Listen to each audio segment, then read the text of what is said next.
नमस्कार विद्यार्थी मित्रांनो, आज आपण इयत्ता 10वी तिसरा पाठ आजी कुटुंबाचं आगमन हा पाठ आज आपण शिकणार आहोत। आजी म्हटलं की आपल्यासमोर अशी व्यक्तिरेखा असते की जी खरोखर प्रेमळ किंवा लहान मुलांमध्ये एकदम सामावून जाणारी अशी। हल्ली आपण विभक्त कुटुंब पद्धतीमध्ये जगतोय, म्हणजे कोण तर आपले आई वडील आणि आपण सख्खी भावंड असं एकंदरीत आपल्या कुटुंबाचा एक एवढाच भाग आहे। पण पूर्वी किंवा आत्ताही ग्रामीण भागामध्ये जर बघायला गेलं तर एकत्र कुटुंब पद्धतीमध्ये लोक राहतात। एकत्र कुटुंब पद्धतीमध्ये कोण कोण असतं तर आजी आजोबा, एक दोन काका असतील, काका काकू त्यांची मुलं म्हणजे चुलत भावंड, त्या व्यतिरिक्त आपण असो आई वडील, आपण सख्खी भावंड। तर एकंदरीत हा सगळा बोधवारा आपल्याला एकत्र कुटुंब पद्धतीमध्ये पाहायला मिळतो। आणि आता आपण शहरी भागामध्ये राहतो तर विभक्त कुटुंब पद्धतीमध्ये राहतो। आणि आजी ही व्यक्ती आहे ती आपल्या घरामधूनच आता हद्दपार होत चालली असं म्हणायला हरकत नाही। पण त्यातूनही अजूनही समाजामध्ये मोठ्या माणसांचा आदर करणं हे भारतीय संस्कृतीचं एक अविभाज्य भाग आहे, तो जपला देखील जातोय। बरं, या दृष्टिकोनातून विचार केला तर आजी ही 3 पिढ्यांना सामावून घेणारी व्यक्तिरेखा आहे। आजी म्हटलं तर लहान मुलांचं कोड कौतुक करणारी किंवा जर काही चुकलं वगैरे तर एक धपाटा देखील घालणारी अशी आजी आपल्याला अगदीच हवीशी वाटते। तर अशा आजीचं वर्णन आपल्याला लेखक महेंद्र कदम यांनी आजच्या पाठामध्ये करून दिलेलं आहे। ग्रामीण संस्कृतीचं जीवन आपल्याला या पाठामध्ये पाहायला मिळतं।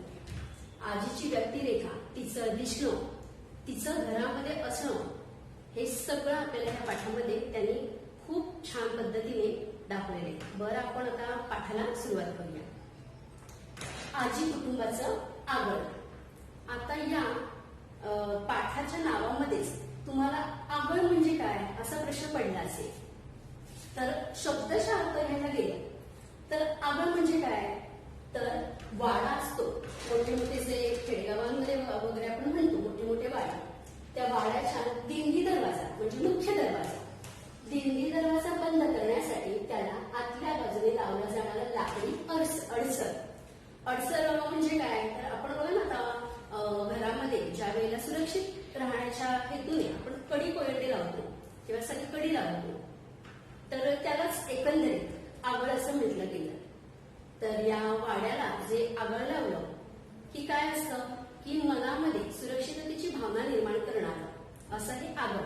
एकदा दरवाजा बंद केला ते आगळ लावलं की बाहेरील गोष्टींचा आपल्याला त्रास होणार नाही किंवा आपण आतमध्ये या वाड्यामध्ये आपण सुरक्षित आहोत अशी भावना निर्माण करणारा किंवा आपण सुरक्षित आपल्याला ठेवणारा असा हा आगळ।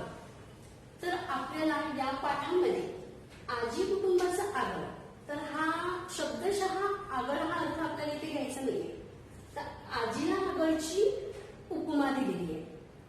आजी ही आगळ आहे आपल्या कुटुंबाचं, तर कशा पद्धतीने तर ती देखील काय आहे आपल्या कुटुंबाचा भक्कम असा आधार आहे। जसं आगळ लावल्यावर दिंडी दरवाजाला भक्कमपणा येतो, तसंच आगळमुळे कुटुंबाला देखील म्हणजे आजीमुळे कुटुंबाला देखील काय होतोय भक्कम असा आधार मिळतोय। तिचं वर्चस्व, तिचं असणं हे सगळं काय आहे सगळ्या कुटुंबाला मान्य आहे आणि त्यातून सगळ्यांना एक सुरक्षिततेची भावना तिच्यामुळे मिळून जाते। तर या पाठाचे लेखक आहे महेंद्र कदम। जन्म आहे 1972। मराठी अभ्यासक आणि लेखक। त्यांचे मराठीचे वर्णनात्मक भाषा विज्ञान, कवितेची शैली ही भाषाविषयक पुस्तके, कादंबरी, सार आणि विस्तार, कवितेचे वर्तमान समीक्षेची पुस्तके, धूळपावलं ही कादंबरी, मेघवृष्टी, अभ्यासाच्या विविध दिशा हे संपादन, तो भी तो त्याची गोष्ट हा त्यांचा कथासंग्रह खूप प्रसिद्ध आहे. कवितेची शैली या पुस्तकामध्ये 2007 साली महाराष्ट्र शासनाचा दादोबा पांडुरंग पुरस्कार देखील त्यांना मिळालेला आहे. अशा महेंद्र कदम यांची आपण हा पाठ आता अभ्यासणार आहोत. तर या पाठामध्ये त्यांनी काय सांगितलेलं आहे, तर ग्रामीण संस्कृती म्हणजे खेडेगावामध्ये जे आपण म्हणतो की त्यांचं विचारसरणी, राहणीमान, रूढी परंपरा, तर हे एकंदरीत त्यांचं ग्रामीण संस्कृती आपण त्याला म्हणू. तर ग्रामीण संस्कृतीतील एकत्र कुटुंब पद्धतीचे अनुपम दर्शन या पाठातून घडते. मानवी नातेसंबंध, त्यातील सुरक्षितता, त्यांचे परस्परावलंबन आणि या सगळ्याचा आधार असणारी कुटुंब प्रमुख आजी म्हणजे जणू कुटुंबाचे आगम. ग्रामीण घरांची रचना, ग्रामीण जीवनशैली यावर पाठात प्रकाश टाकला आहे. कौटुंबिक नातेसंबंध जपण्याचा संस्कार करणारा हा पाठ आहे. त्या काळातील मुलांचे खेळ, त्यांना मिळणारा रानमेवा, अशा अलीकडील काळात दुर्मिळ झालेल्या गोष्टींचं वर्णन या पाठामध्ये आपल्याला वाचायला मिळते. खरोखरच आपण जे शहरी जीवनामध्ये आपण जगतोय, शहरी भागामध्ये आपण जे जीवन जगतोय, त्यामध्ये साहजिकच या सगळ्या गोष्टींना आपण मुकतोय. तरी काही जणांना आहे त्याचं स्वतःचं गाव आहे, ते गावाला अगदी वर्षातून एकदा दोनदा सहज जाऊ शकतात. तर त्यांनी हे सगळं या पाठामध्ये लेखकांनी जे काही चित्रित केलेलं आहे ते खरोखरच त्यांना अनुभवायला मिळतं. आणि बाकीच्यांना मात्र हे आपल्याला पुस्तकातून वगैरे तरी वाचायला मिळतंय. तर महेंद्र कदम यांनी या पाठामध्ये तर या बऱ्याचशा गोष्टी ग्रामीण भागातील ग्रामीण संस्कृतीचं चित्रण आपल्यासमोर मांडलेलं आहे. ग्राम संस्कृती हा भारतीय संस्कृतीचा पाया असल्यामुळे ग्राम संस्कृतीचे महत्व जाणण्याचा संदेश प्रस्तुत पाठातून आपल्याला मिळतो. म्हणजे ग्रामीण संस्कृती म्हणजे काय, खेडेगावामध्ये कसं लोक आयुष्य जगत असतात, कसं एकत्र कुटुंब पद्धतीमध्ये कसं जीवन जगत असतात, तर या सगळ्याचा संदर्भ आपल्याला या पाठामध्ये पाहायला मिळणार आहे. तर पाठाला मी सुरुवात करते. पान क्रमांक 5, पहिला परीक्षेत बघा. माझी आजी जवळपास 5.5 फूट उंचीची, रंगाने गोरी असूनही उन्हा पावसाने राखलेल्या त्वचेची. आजीचं वर्णन व्यक्तिशः कशी दिसते, तर इथून लेखकाने सुरुवात केलेली आहे. त्याची आजी दिसायला कशी आहे हे त्यांनी पहिलं सांगितलेलं आहे. बघा, माझी आजी जवळपास 5.5 फूट उंचीची, रंगाने गोरी असूनही उन्हा पावसाने राखलेल्या त्वचेची. खेडेगावामध्ये खूप कष्टाची कामं केली जातात, शेतीवाडी केली जाते आणि त्यामुळे साहजिकच या सगळ्या उन्हा पावसाचे चटके मिळाल्यामुळे साहजिकच तिचं आयुष्यभर तिने केलेल्या कष्टाची पोचपावती आपण म्हणू. त्यामुळे तिची त्वचा कशी झालेली आहे, जरी ती रंगाने उजळ आहे, गोरी आहे, तरी देखील उन्हा पावसाने राखलेल्या त्वचेची, म्हणजे तिची त्वचा कष्टामुळे का होईना पण ती काय झालेली आहे, राखलेली म्हणजे काळसर झालेली अशी आहे, उन्हाने काळवंडलेली आहे. नवऱ्यामग सगळा संसार गळ्यात पडूनही तिसऱ्या आमच्या पिढीवर हुकूमत गाजवणाऱ्या आजीच्या हातात 70 ओढाळली तरी काठी आली नव्हती. लेखकाची आजी 70 वर्षाची असून देखील ती कशी आहे, ताट आहे. अजूनही तिला आधाराची गरज नाहीये आणि आधाराची गरज नसल्यामुळे साहजिकच आपण वयस्कर माणसं, म्हातारी माणसं म्हटलं की आपल्या नजरेसमोर 70 वय असलेल्या आजींचं चित्र कसं येतं, तर हातात काठी, केस पांढरे, सुरकुतलेला चेहरा वगैरे. तर थोडक्यात लेखकाच्या आजीचं वर्णन जे केलं गेले, तिच्या मात्र हातामध्ये अजूनही काठी आलेली नाहीये 70 मुलांमध्ये. आणि नवऱ्यामुळे सगळा संसार गळ्यात पडूनही, म्हणजे आजीचा नवरा गेल्यानंतर तिने एकटीने सगळा संसार आतापर्यंत रेटत आणला. तिच्या मुलांना, आजीने तिच्या मुलांना लहानाचं मोठं केलं, शिक्षण दिलं. आता तिच्या सुना आल्या, तिची नातवंड आली तरी देखील ती कशी आहे, अजूनही भक्कम आहे, ताठ आहे. कुठेही परिस्थितीमुळे ती कोलमडलेली नाही. आणि तिसऱ्या आमच्या पिढीला, तिसरी पिढी म्हणजे आजीची एक पिढी, त्यानंतर आजीची मुलं म्हणजे साहजिकच लेखकाचे काका, लेखकाचे वडील यांची दुसरी पिढी, आणि तिसरी पिढी म्हणजे आता लेखक म्हणजे ही नातवंड यांची पिढी. अशा तीन पिढ्यांवर ती हुकूमत गाजवणाऱ्या आजीच्या हातात अजूनही 70 ओलांडली तरी काठी आली नव्हती. दात सगळे शाबूत तर होतेच, वयस्कर किंवा म्हाताऱ्या माणसांचे दात देखील काय होतात, वय जास्त झालं की दात देखील पडतात. पण इथे आजीचे मात्र दात अजूनही शाबूत आहे, पण मोत्यासारखे चमकत राहायचे. मोत्यासारखे ते पांढरे शुभ्र आहे, त्यामुळे त्याला मोत्यांची उपमा दिलेली आहे. डोकीत एकही काळा केस नाही, डोकीत एकही केस काळा नव्हता. विशाल कान, धारदार नाक, चेहऱ्यावर सुरकुत्या पडूनही तरुणपणाच्या सौंदर्याची जाणीव करून देणारी चेहऱ्याची ठेवण. म्हणजे आता आजी 70 ओलांडली, आता तिच्या चेहऱ्यावर सुरकुते, साहजिकच पूर्वीसारखा तजेला असा चेहऱ्यावर नाहीये, पण तरी देखील आजी तरुणपणे किती सुंदर होती, नाकी डोळे किती छान तिची ठेवण होती. तर याची आत्ता देखील जाणीव करून देणारं असं तिच्या चेहऱ्याची ठेवण आहे. ताठ कणा, आपण सुरुवातीलाच पाहिलं की 70 ओलांडली तरी तिच्या हातामध्ये काठी नाहीये, म्हणजे तिचा कणा ताठ आहे.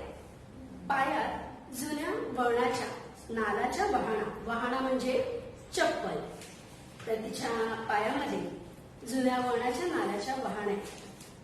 अंगात चोळी आणि हिरवं-लाल अशी 2 रंगाची 9 वाली इरकल लुगडी. इरकल हा साडीचा आपण प्रकार म्हणू शकतो. इरकल साड्या असं म्हटलं जातं. लुगडं म्हणजे साडी, जी 9 वाली साडी नेसली जाते त्याला ग्रामीण भागामध्ये त्याला लुगडं म्हटलं जातं. कपाळावरचं गोंधण दिसू नये म्हणून त्यावर लावलेला बुक्का. गोंधण म्हणजे आत्ता हल्लीच्या काळामध्ये एक फॅशन मोड आहे टॅटू काढणं. अंगावर टॅटू काढले जातात, म्हणजे हातावर, पायावर वगैरे. तर ते टॅटू हे आता बरेच मोठे वगैरे कसली चित्र वगैरे काढली जातात टॅटूच्या आधारे, कायमस्वरूपी ती चित्र काढली जातात. तर तसंच पूर्वी गोंधण केलं जायचं. कपाळावर आहे ना, जिथे कपाळाच्या मध्यभागी टिकली लावतो, तर अशा ठिकाणी कुंकू लावतो, अशा ठिकाणी यांना गोंधण करून घेतलं जायचं. म्हणजे सुईच्या सहाय्याने एखाद्या वनस्पतीचा रस वगैरे आपण म्हणू त्याचा वापर करून ते सुईने कपाळावर टोचलं जायचं. आणि लेखकाच्या आजीच्या देखील कपाळावर तसं गोंधळ होतं. आणि बघा, हे गोंधळ हिरवट रंगाचं असतं, तर ते दिसू नये म्हणून आजी त्यावर काय लावायची, बुक्का म्हणजे काळ्या रंगाची कपाळावर लावली जाणारी पूड. तुम्हाला वारकरी संप्रदायामध्ये वगैरे लावतात बघा, वारकरी विठ्ठलाच्या वारीसाठी वगैरे जाणारे जे असतात ते जास्तीत जास्त काळ्या रंगाची ती तो बुक्का लावतात कपाळावर. तर असं आजीचं देखील स्वरूप होतं की ती कपाळावरचं गोंधळ दिसू नये म्हणून त्यावर लावलेला बुक्का. आजीच्या छत्रछायेखाली, छत्रछाया म्हणजे आश्रयाखाली आपण म्हणू, आजीच्या छत्रछायेखाली आमचे सर्व कुटुंब गुण्यागोविंदाने नांदत होते. गुण्यागोविंदाने म्हणजे आनंदाने.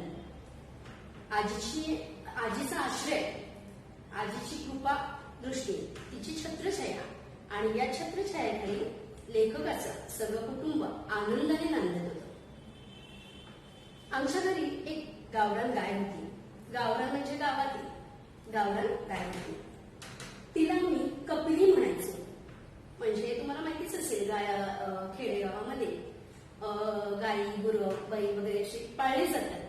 आणि खरं जे आपण म्हणतो ना पाळीव प्राणी, तर पाळीव प्राण्यांचं पण नामकरण करतात. अगदी आवडीने त्यांना त्या नावाने हाक मारली जाते. आणि त्या प्राण्यांना पण कळत असतं की आपल्याला या नावाने बोललं जाते किंवा उद्देशलं जाते आपल्याला या नावाने. तर हा फार गमतीचा भाग आहे की ग्रामीण भागामध्ये ना गाई, बैल, म्हैस यांना ना वेगवेगळ्या नावाने संबोधलं जातं. त्यांना त्या नावाने हाक मारलेली कळते.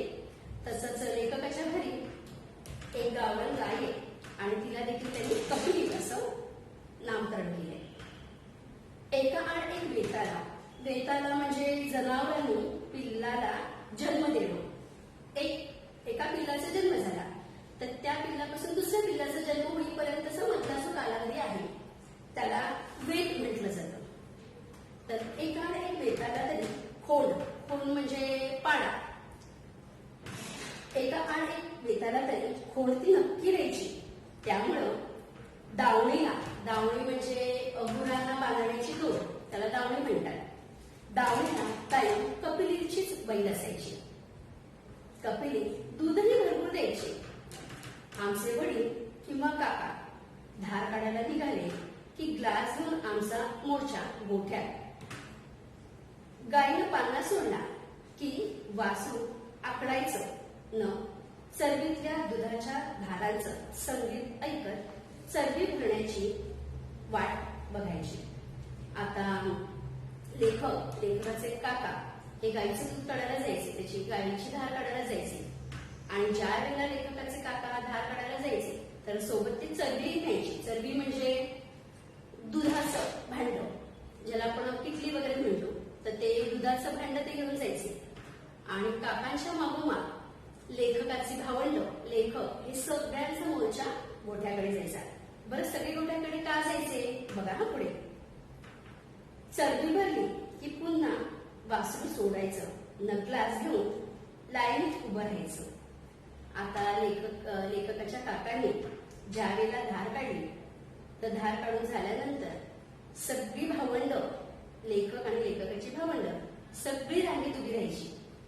तिथंच मग ते धारोष्ण दूध आमच्या ग्लासात यायचं.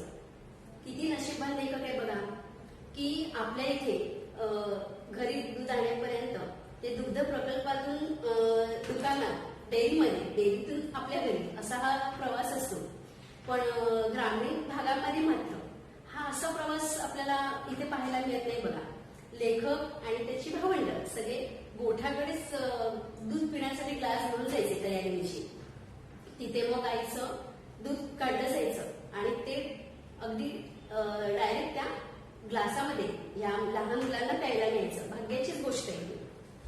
तर तिथेच मग ते धारोष्ण दूध, धारोष्ण म्हणजे गाईचं जे दूध काढलं जातं तर ते अगदी थोडस उबदार असतं आणि म्हणून त्याला धारोष्ण असं म्हणते.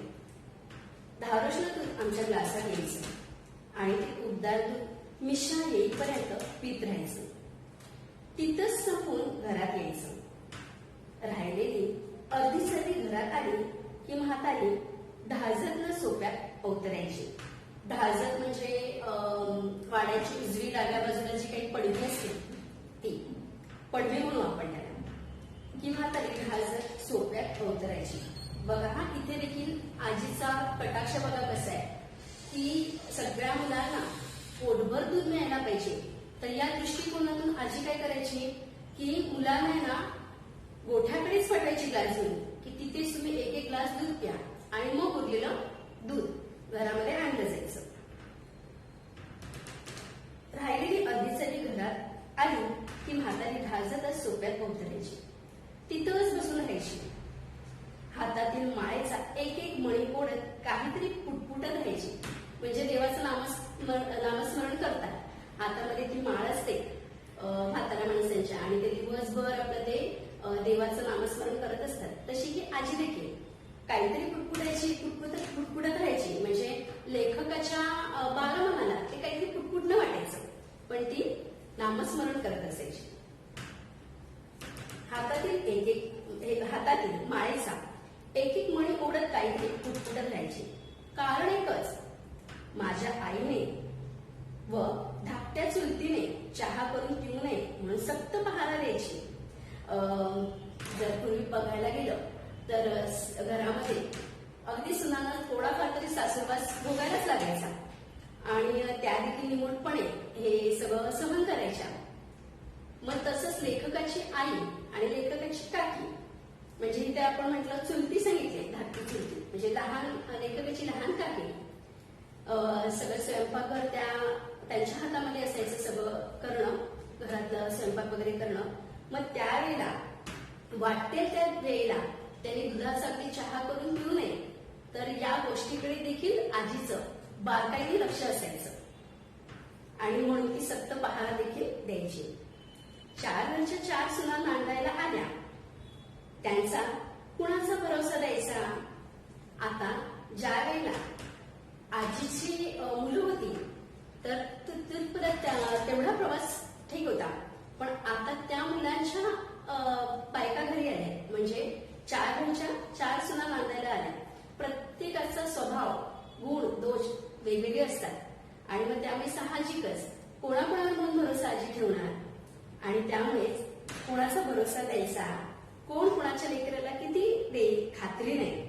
इथे पण होतं ना थोडंसं की आपलं मुलं आहे म्हणजे त्याला व्यवस्थितच मिळालं पाहिजे, हा आईचा दृष्टिकोन असतो आणि दुसरी चुलत भावंडांकडे दुर्लक्ष होईल, तर हे असं होऊ नये. तर यासाठी काय असायचं, कुणी कुणाच्या लेकराला किती देईल याची खात्री या आजीला नसायची. कोण कुणाच्या लेकराला किती देईल खात्री नाही.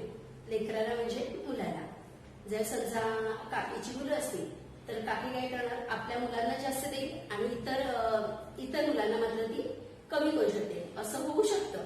म्हणून आजीचा इथे देखील कटाक्ष असायचा.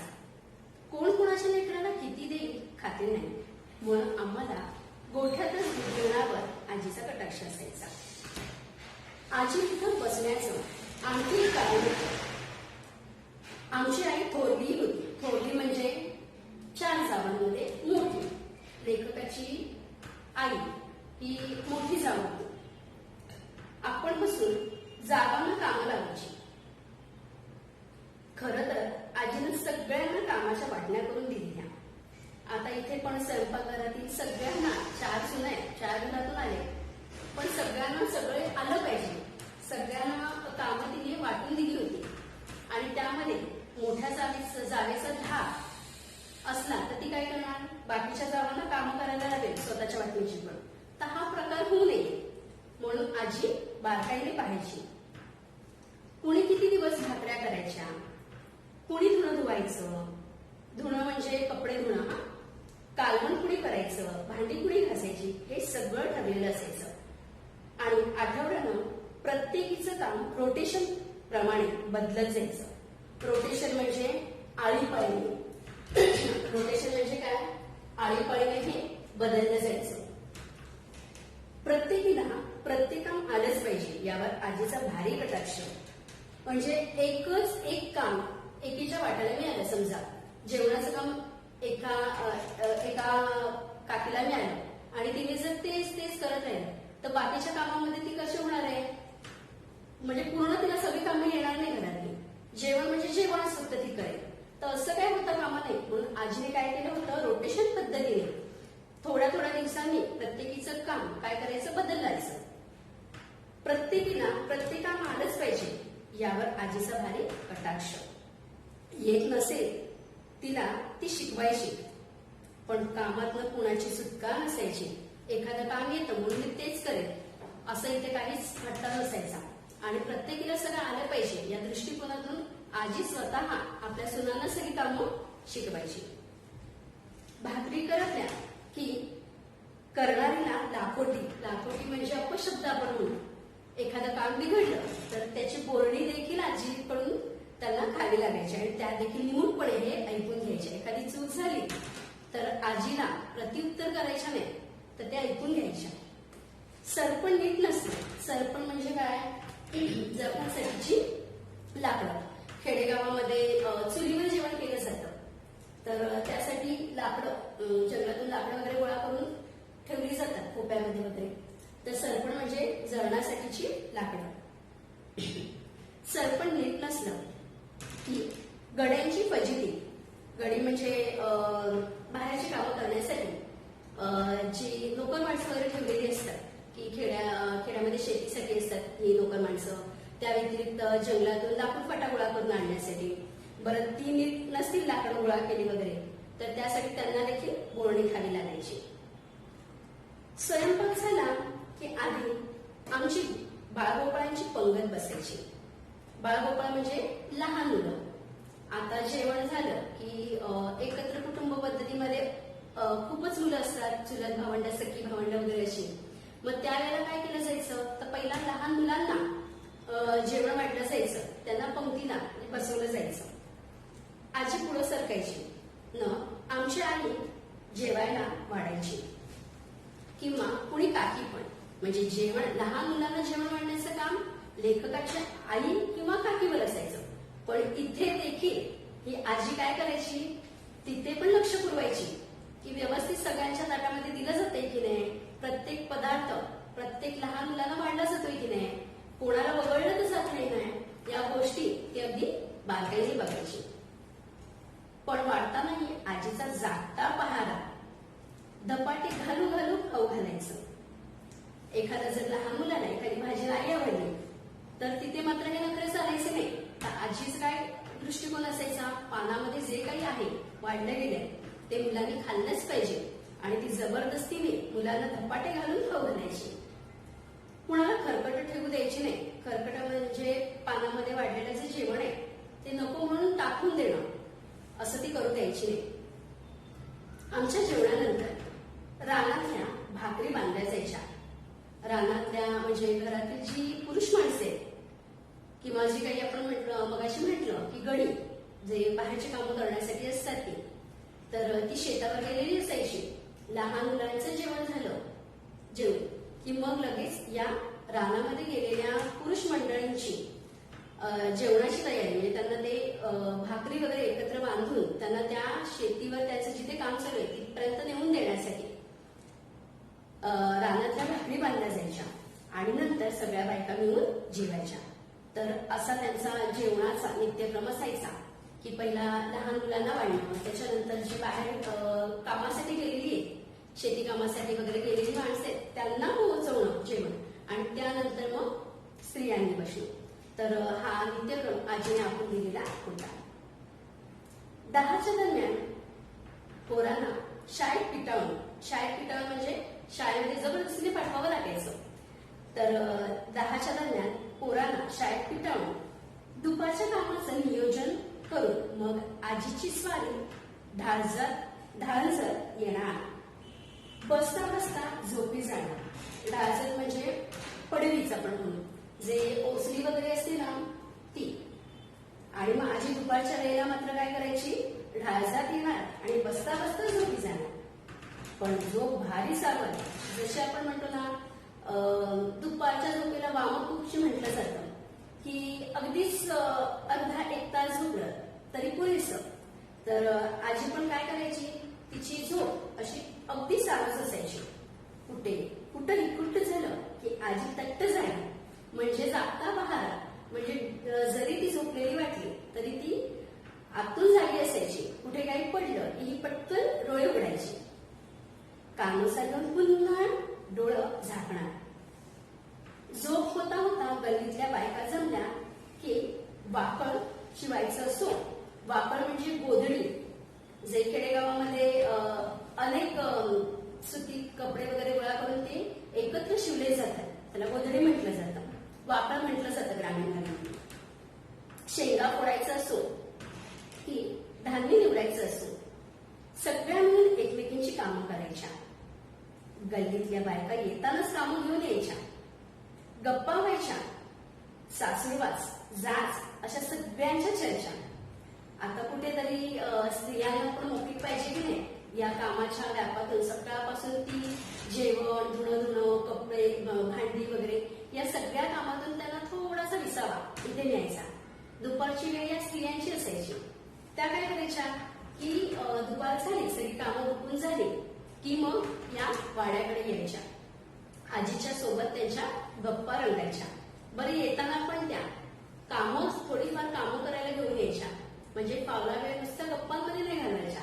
कुठे मग कोण गोधडी शिवतंय, कोणी मग भुईमुगाच्या शेंगा फोडतंय, कोणी काही गहू तांदूळ निवडणं. तर या सगळ्या ही सगळी कामं थोडीफार ती घेऊन यायची. म्हणजे गप्पा मारत मला ती कामं करायच्या. आणि त्याचबरोबर सासूरवास म्हणजे कोणाच्या घरामध्ये जर समजा सासूशी भांडण झालं असेल किंवा मग अजून म्हणा नंदेशी भांडण झालं असेल तर त्यांना कसा घरामध्ये जाच होतो, कसा सासरी त्यांना त्रास होतोय, कसं त्यांची मानसिक स्थिती बिघडली, तर याबाबत थोड्याफार इथे आजीसोबत चर्चा व्हायच्या. सगळ्यांची परिस्थिती सारखीच असायची आणि त्यामुळे या गोष्टींना इथे वाव असायचं. आमची धाडस म्हणजे गावचं वर्तमानपत्र होतं. बघा, लेखकांनी किती छान उपमा दिली की वर्तमानपत्रामध्ये अनेक गोष्टी छापल्या जातात. कुठे कुठे काय काय घडलंय ते सगळं आपल्याला वर्तमानपत्रात वाचायला मिळतं. मग तसंच लेखक म्हणतो आमचं धाडस म्हणजे आमच्या वाड्यातील हे धाडस म्हणजे काय, एक गावचं वर्तमानपत्र. गावामध्ये आजूबाजूला जेवढी वाड्याच्या आजूबाजूला जेवढी घर आहेत त्या घरातील महिला आजीजवळ आपलं मनोगत व्यक्त करायच्या. आजी वयाने अनुभवाने मोठी आहे तर त्यावेळी साहजिकच तिच्याशी त्या आपलं बोलणं आपलं मनोगत व्यक्त करायच्या. त्यामुळे लेखकाला वाटायचं की कोणाच्या घरामध्ये काय चाललंय, कुठे भांडणं चालले, कुठे काय नवीन प्रकार घडणार आहे, हा सगळा या आजीसोबत त्या मन मोकळं करते, आजीसोबत मन मोकळं करते. तर त्यावेळेला त्याला असं वाटायचं जणू काही आपलं हे जे धाडस आहे ते म्हणजे काय आपल्या गावचं वर्तमान पत्रच जणू काही आहे. आणि आजी त्याची मात्र कोण आहे, संपादक. म्हणजे कोणती बातमी ऐकायची, कोणती बातमी दुर्लक्ष करायची, तर या गोष्टी मात्र आजी करत होती. तर सगळ्या बातम्या तिथे यायच्या, त्याची शहानिशा व्हायची. शहानिशा म्हणजे काय, किती खरी आहे किती खोटी आहे त्याची सत्यता आजी पडताळायची. शहानिशा व्हायची मग त्या गावभर जायच्या. कळूस पडायच्या आधी, कळूस म्हणजे अंधार, कळूस म्हणजे काय, अंधार. कळूस पडायच्या आधी ही मैफिल मोडायची. आता मैफिल म्हणजे काय, एकत्र सगळे बसले की गाणी गप्पा गोष्टी संगीत नृत्य असं सगळं तिथे केलं जातं एकंदरीत सगळ्यांच्या समोर, तर त्याला मैफिल म्हटलं जातं. तर कळूस पडायच्या आधी ही मैफिल मोडायची. मैफिल म्हणजे ज्या काही वाड्यामध्ये आलेल्या स्त्रिया आहेत आपापली छोटी मोठी कामं घेऊन आले, त्यांचे काही भांडण वगैरे घेऊन आले किंवा आजीसमोर काही आपले विचार मांडायला आले, तर ही सगळी त्यांच्याशी सगळ्या बायकांची अशी ही एक ना मैफिल बसायची, त्यांची एक सभा आपण म्हणू. तर तसं ती मैफिल कळूस पडायच्या आधी ही मैफिल मोडायची म्हणजे सगळे आपापल्या घरी निघून जायचे. माणसांची वेळ झाली की म्हातारीचं धाडस सुटायची, माणसं ढाळजत बसायची. आता स्त्रियांचं झालं मीटिंग किंवा स्त्रियांची मैफिल बसून झाली, आता मात्र कोणाची आहे, सगळ्या माणसांची. रात्री 8च्या दरम्यान ढाळसाचा दरवाजा लागला आणि एकदा आतनं आगळ टाकली की वाडा शांत व्हायचा. दिवसभर ह्याचं येणं त्याचं येणं, हा येऊन बसतो, सगळ्यांच्या गप्पा रंगतायत वगैरे सगळं खूप छान असायचं. पण एकदा का काळोख झाला आणि रात्री 8 वाजले की 8च्या दरम्यान मात्र काय केलं जायचं, वाड्याचा दिंडी दरवाजा मुख्य प्रवेशद्वार बंद केला जायचं आणि त्याला आतून आगळ टाकली जायची. आपण म्हणतो ना कडी लावणं, तसं त्या दिंडी दरवाजाला आगळ लावलं जायचं की वाडा शांत व्हायचा. ही आगळ दरवाजाला लावणं किंवा ती काढणं म्हणजे आमच्यासाठी दिव्य असायचं. दिव्य म्हणजे खूप कठीण अशी गोष्ट. मग ही कठीण लेखकाला हे आगळ लावणं किंवा काढणं हे कठीण वाटायचं. का कठीण वाटत असेल बघा पुढे. मुळात ही 6 फुटांची लांब आणि 5 फूट रुंद अशी सागवानी आगळ एका भिंतीतल्या देवळीत आर पार जायची. ती आरपार घालून दरवाजा उघडणं किंवा तिच्या तोंडाला असणाऱ्या किती वाघाच्या जबड्यातील कडीला हात घालून ती बाहेर ओढणं आणि समोरच्या भिंतीतल्या देवळीत ढकलणं फार अवघड होतं. त्याचं सागवानी लाकडापासून ती आगळ तयार केलेली होती आणि ती देखील एवढी भरभक्कम होती की लहान मुलांना काही ती पेलवणं कठीणच असायचं. खूप जड असल्या कारणाने लेखकाला मात्र हे फार मोठं असं काहीतरी दिव्य वाटायचं. ही आगळ म्हणजे दरवाजाचं पर्यायानं वाड्याचं भरभक्कम संरक्षण कवच होतं. दुपारीही एकदा आगळ टाकली की उन्हाचं सुट्टीचं आम्हाला बाहेर पडायला संधी नसायची. म्हणजे आपण म्हणतो ना दुपारी लहान मुलं कुठे पावला वेळ आहे तर दुपारी मोठ्यांचं नजर चुकून कुठे बाहेर खेळायला वगैरे जाते, तर हा काही प्रकार इथे घडायचा नाही. एकदा दुपारी आगळ लागली म्हणजे आतली माणसं आतच असा प्रकार व्हायचा. आणि तसंच रात्री देखील त्या आगळीचा आधारही तितकाच वाटायचा. तर ही आगळ या वाड्याचा भरभक्कम आधार आहे. ज्या वेळेला आगळ लागली जाते दुपारी त्यावेळेला मात्र लेखकाला दुपारी नको असं वाटायचं. तिचं ती आगळ त्याला ती अडचण वाटायची, पण रात्री मात्र तीच आगळ काय वाटायची, भरभक्कम आधार, संरक्षण आहे आपल्याला या आगळचं. तर असं एकाच वस्तूबाबत दोन दृष्टिकोन इथे लेखकाचे दिसून येतात. तसंच आपण पाठाच्या नावाकडे बघूया की आजी कुटुंबाचा आगळ. आजी वयाने अनुभवाने खरंच मोठी आहे. मग त्यावेळेला ती ज्या वेळेला कुटुंबातील इतरांवर वर्चस्व गाजवते किंवा धाकामध्ये सगळ्यांना ठेवते, त्यावेळेला काही वेळेला तिचं राग येणं किंवा तिची अडचण वाटणं साहजिकच आहे. पण त्याही व्यतिरिक्त ज्या वेळेला ती आपल्या अनुभवाचे बोल इतरांना ऐकवायची, त्यांना त्यांच्या पुढच्या आयुष्यामध्ये जर काही ती शिकवायची, तर त्यावेळेला साहजिकच आजीचा आधार देखील वाढायचा. तिचं एक संरक्षण भक्कम कवच अनुभवाला मिळतं इतर मोठ्या माणसांना पण. आणि म्हणूनच या पाठामध्ये पण लेखकांनी आजीला आगळचूक मध्ये लिहिली आहे.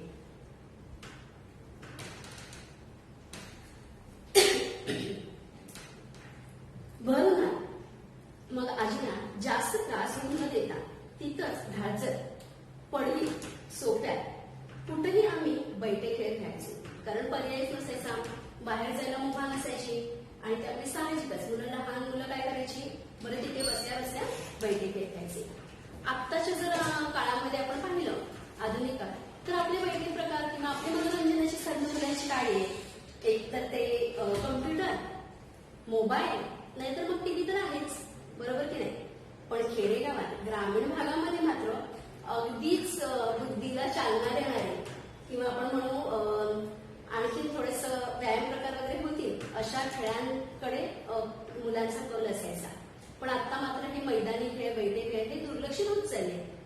तर लेखकाने मात्र त्यांच्या काळामध्ये त्यांनी जे खेळ खेळले ते आपल्यासाठी नवीन असतील, पण लेखकाने ते खेळाचे प्रकार मांडलेले आहेत. कुठेही भर उन्हात मग आजीला जास्त त्रास होऊ न देता तिथंच ढाळझळत पडली सोप्या कुठेही आम्ही बैठे खेळ खेळायचो. सोपा म्हणजे घराची ओसरी. सोपा म्हणजे काय, घराची ओसरी. चिंचोके, चिंचोके म्हणजे चिंचेची बी असते त्याला चिंचोके म्हणतात. चिंचोके, गजल म्हणजे सागरगोटे, खापराच्या भिंगऱ्या, झिबल्या, चुळमूळ मुंगळा, भोवरा, गोट्या असले खेळ असायचे.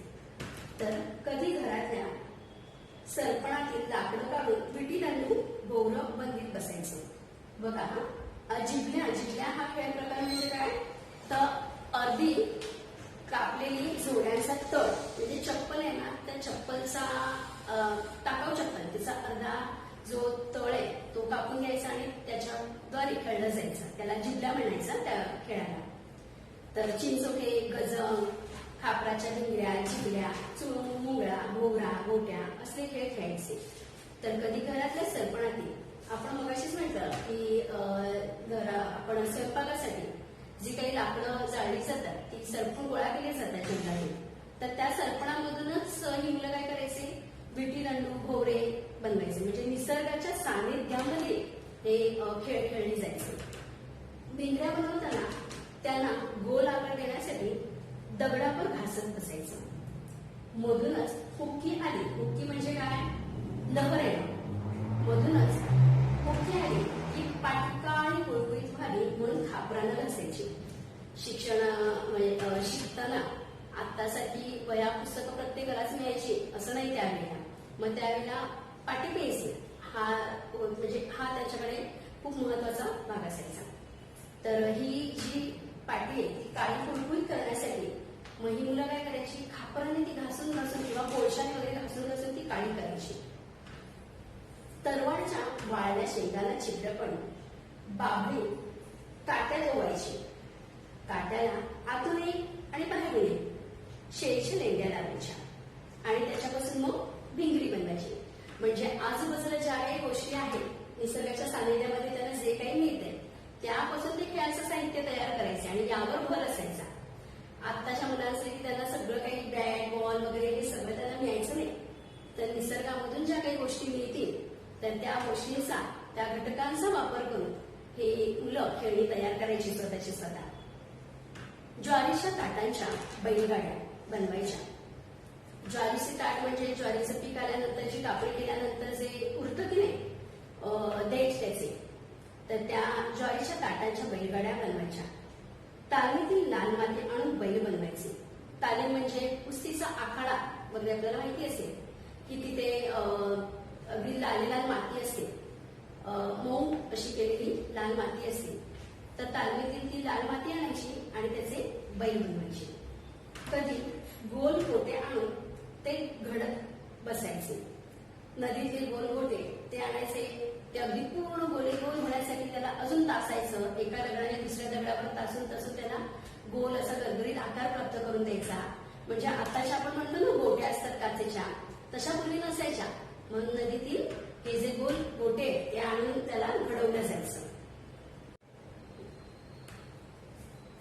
कधी गोल गोटे आणून ते घडवत बसायचे आणि त्याचा छान छान गोल गोट्या बनवायच्या. मग सगळ्यांचा डोळा चुकवून हळूच सटकी मारायची न गोट्या खेळायला जायचं. सटकी मारायची म्हणजे तिथून निसटून जायचं. तिथंच कुरीचा डाव मिळायचा. आता मैदानी खेळायला सुरुवात होते बघा इथे. ज्यांना खेळायची संधी मिळायची नाही ती पोरं माकडासारख्या वडाच्या पारंब्यांना लोंबकत राहायची. वडाच्या पारंब्या भरभक्कम असतात आणि त्यांना छान अगदी झोके घेता येतात. झोका खेळायची. उतरताना पारंब्याच्या शेंड्यांना फुललेली पिवळी पांढरी शेव म्हणून खायची. देवळात जायची. घंटी वाजून म्हाताऱ्यांची झोपमोड करायची. एखाद्या भर दुपारी मग तिथनच मोठ्या विहिरीकडे वळायचा. खेडेगावमध्ये नदी विहीर तलाव ही जलस्रोत असतात. तर तिथे देखील मुलं सर्रास त्यांना पोहण्यात अगदी निष्णात असतात. तर भर दुपारी मग तिथनच मोठ्या विहिरीकडे वळवायचा. मनसोक्त पोहायचं. शिवणापाणी खेळायचं. मुटकं टाकून पाणी उडवण्याची शर्यत लागायची. मुटकं टाकून म्हणजे काय माहितीये, हात पाय हे पोटाशी आवळून घट्ट आवळून घ्यायचे आणि आजूबाजूला खूप पाणी उडेल अशा जोमाने उड्या मारायच्या. त्याला मुटकं टाकून पाणी उडवण्याची शर्यत म्हणतात. म्हणजे कोण जास्तीत जास्त पाणी दूर उडवतं याची लागलेली शर्यत. कंटाळा आला की ओल्या अंगानं तिथंच मातीवर लोळत पडायचं. चटके बसायला लागले की पुन्हा पाण्यात उड्या. थकून घरी यायचं आणि भाकरीवर उड्या टाकायच्या. भाकरीवर उड्या टाकायच्या म्हणजे पाण्यात जशा उड्या टाकायच्या तसं नाही. भाकरीवर उड्या टाकायच्या म्हणजे मैदानी खेळ एवढे खेळून आल्यानंतर साहजिकच भूक लागते की नाही, मग मनसोक्त भाकरी खाणं त्याला भाकरीवर उड्या टाकणं असं म्हटलंय. डोळे लाल डोळं आणि पांढरं पडलेलं अंग बघून आजीचं बोलणं खायचं. पूर्ण दुपारभर दिवसभर मुलांनी जी काही गंमत जमत केलेली आहे ती त्यांच्या अवतारावरून आजीला कळायचंच की मुलांनी काय काय खेळ खेळले ते. आणि त्यांचे ते पाण्यामध्ये पोहून झालेले लाल लाल डोळे आणि उन्हामध्ये वाळून झालेलं पांढरं पडलेलं असं अंग बघून आजी त्यांना ओरडायची आणि तो ओरडा त्यांना निमूटपणे ऐकून घ्यावा लागायचा. असल्या सगळ्या निसर्गदत्त वातावरणात बालपण आकारत गेलं. बरोबर निसर्गाच्या सानिध्यामध्ये लेखकाचं बालपण घडत गेलं. आणि गाभोळ्या चिंचा, मिठाचे खडे आणि कच्च्या कैऱ्या, बांधावरची बोरं, चिंचांचं तव, उंबर ढाळ, काटाळ्यावर भाजलेली कणसं, गहू ज्वारीचा हुरडा, कच्ची वांगी, गवार, छोटी तंबाटी व टोमॅटो, शेळ्या, कलिंगड, शेंदाड, करडीची, पात्रांची भाजी, ज्वारीची हिरवीगार ताटं, कवटं, तुरीच्या मटकीच्या शेंगा, त्यांची उकड, मुलग्याचं माडगं असा सगळा रानमेवा पोटात जात होता. आम्ही वाढत होतो भांडत होतो, पुन्हा एकत्र खेळत होतो. ढाळजर आजीच्या धाकात अभ्यास करत होतो. आजी कुटुंबाचा भरभक्कम आधार, मुलांसाठी पण, लहान मुलांसाठी पण त्यांच्यावर संस्कार घडवणारी अशी ही आजी. ती मुलांनी जर काही चुकीचं वागलं तर तिचा मिळणारा धपाटा त्यांना मुलांना चांगलं वळण लावावं यासाठी वेळोवेळी तिने दिलेले उपदेश हे सगळं अनुभवत लेखक मोठे होत होते. ढाळंजर आजीच्या धाकात अभ्यास करत होतो. आजीच्या मायेच्या सावलीखाली आम्ही मोठे होत होतो. तर अशा प्रकारे लेखकाने आजीचा धाक आणि आजीचं प्रेम यांचा अनुभव त्यांनी एकत्र मिळवला आणि अशा प्रकारे ते लहानाचे मोठे झाले. आणि खरोखरच आजी ही व्यक्तिरेखा किंवा त्यांची आजी ही त्यांच्यासाठी किती महत्वाची आहे. त्यांना आत्ताचं आयुष्य जगण्यासाठी तिने योग्य असं त्यांच्यावर केलेले संस्कार हे खरोखरच त्यांनी या पाठाद्वारे आपल्यासमोर मांडले. बरं, आता तुम्ही फळ्यावर शब्दार्थ लिहिलेले आहेत. ते शब्दार्थ वाक्प्रचारांचा अर्थ